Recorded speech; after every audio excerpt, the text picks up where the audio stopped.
అక్కడ కొంచెం చర్చించడం జరిగింది. కోనప్ప గారికి తీసుకోవాలి కంపల్సరీ. అక్కడ మాకు జూబ్లీ హిల్స్ ఎలక్షన్లో అవసరం ఉన్నది కోనప్ప గారితో, అక్కడ మంచి పరిచయాలని అని చెప్పి అక్కడి వరకే జూబ్లీ హిల్స్ వరకే మాత్రం, కానీ ఇన్ఛార్జ్ ఇవ్వడం ఉండదు, ఎమ్మెల్యే టికెట్ ఇవ్వడం ఏమిగా అక్కడ సిరిపుర్ల ఆయనతో పని తీసుకోమే ఓన్లీ జూబ్లీ హిల్స్ వరకు అని చెప్పి అప్పుడు అట్లా ఇది చేసి మాకు సంజాయించి అప్పుడు తీసుకోవడం జరిగింది. తీసుకున్న తర్వాత ఇప్పుడు మున్సిపల్ ఎలక్షన్లు వస్తాయి. ఇప్పుడు మళ్ళీ మున్సిపల్ ఎలక్షన్లో 6 సీట్లు ఆర్ఎస్ ప్రవీణ్ కుమార్ గారి కార్యకర్తలకు, 24 బీఫామ్లు కోనప్ప గారి కార్యకర్తలకు ఇస్తామని చెప్తారు. ఇది చాలా అన్యాయం. ఎందుకంటే ఒక రాష్ట్ర అధ్యక్షుడిగా ఆర్ఎస్ ప్రవీణ్ కుమార్ గారు బీఎస్పీ రాష్ట్ర అధ్యక్షునిగా టీఆర్ఎస్ పార్టీలో చేరడం జరిగింది, బీఆర్ఎస్ పార్టీలో చేరడం జరిగింది. ఒక రాష్ట్ర కార్యదర్శి మళ్ళీ అడిషనల్ డీజీపీ,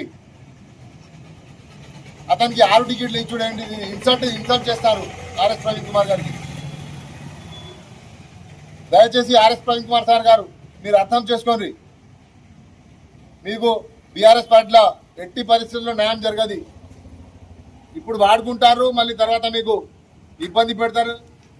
మీరు 5 సంవత్సరాలు అట్టిగా టైం వేస్ట్, 2 సంవత్సరాలు వేస్ట్ అయిపోయింది, ఇంకా 3 సంవత్సరాలు కూడా వేస్ట్ చేస్తారు కంపల్సరీ. ఎందుకంటే వాళ్ళు మాట ఇచ్చిన మాట ప్రకారం ఉండలేరు. ఇప్పుడే ఈ 2 సంవత్సరాలను కాబడుతుంది. ఇప్పుడు 3 నెలలు అయితే అని కలిసి కోనప్ప కలిసిన తర్వాత సర్పంచ్ ఎలక్షన్లు అప్పుడు పోటీ అన్నిట్లా మా మీద పోటీ పెట్టించాడు. మళ్ళీ ఇప్పుడు మున్సిపల్ ఎలక్షన్లు వస్తే దానికి ఇట్లనే చేస్తాడు. అక్కడ మీకు ఎట్టి పరిస్థితుల్లో న్యాయం జరగదు. దయచేసి మీరు ఆలోచించండి. మా సిర్పూర్ కాన్స్టిట్యున్సీ కార్యకర్తలకు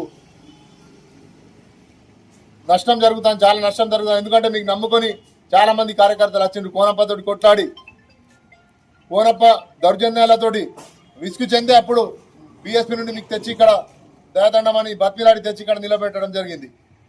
మీరు తెలంగాణ భవన్లో కూడా ప్రవీణ్ కుమార్ సార్ మీకు చెప్పడం జరిగింది, తప్పకుండా నేను సిర్పూర్ నుండి పోటీ చేస్తా, ఎవరు ఇది చేసినా అని చెప్పారు, మొత్తం చెప్పారు. మళ్ళీ ఇప్పుడు ఈ 6 బీఫామ్లకు మీరు ఒప్పుకుంటే మీరు సిర్పూర్ నియోజకవర్గానికి నష్టం చేసినట్టే, కార్యకర్తలకు నష్టం చేసినట్టే. మీరు దయచేసి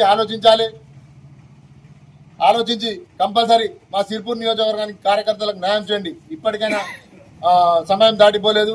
ఇప్పటికైనా మొత్తం బీఫామ్ ఇవ్వకపోతే రాజీనామా పెట్టండి, బీఆర్ఎస్ పార్టీకి రాజీనామా పెట్టండి. మరి అలాగే నిన్న